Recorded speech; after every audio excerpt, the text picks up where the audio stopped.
दरवर्षीप्रमाणे यंदाही जून महिन्याच्या 3ऱ्या रविवारी फादर्स डे साजरा केला जात आहे. वडिलांचं प्रेम, वात्सल्य, त्याग, वेदना याची जाणीव ही प्रत्येक मुलाला असते.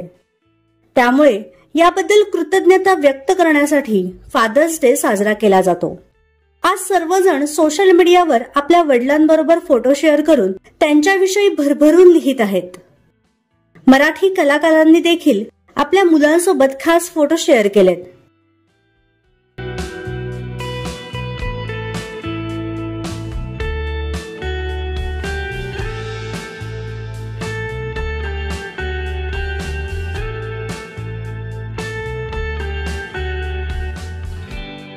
तर तुमचा आवडता अभिनेता कोणता हे आम्हाला कमेंट बॉक्समध्ये नक्की कळवा.